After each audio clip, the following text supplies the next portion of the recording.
Le revenu universel, principal clivage entre Manuel Valls et Benoît Hamon.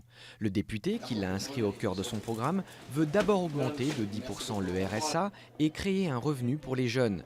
Puis à terme, il s'agira d'instaurer le versement, sans condition, d'un revenu pour tous les Français. Trop coûteux, répond Manuel Valls, qui prédit la ruine du pays et des hausses d'impôts.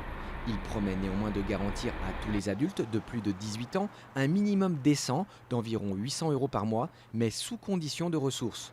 L'ex-premier ministre défend surtout sa vision d'une société du travail, en opposition aux illusions, selon lui, du marchand de sable Hamon.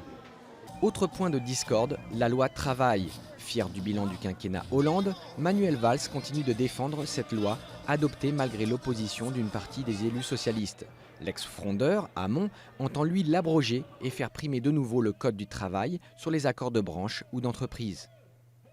Autre angle d'attaque pour Manuel Valls, la laïcité.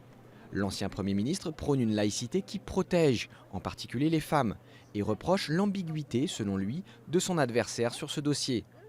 Le député des Yvelines dément l'idée d'avoir laissé faire le communautarisme dans sa circonscription, tout en appelant de ses vœux des accommodements pour que l'islam trouve une place semblable à celle des autres religions.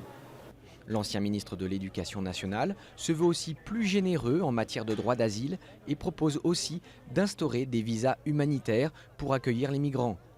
L'accueil illimité, ça n'est pas possible, rétorque l'ancien Premier ministre qui entend poursuivre la politique migratoire menée à Matignon.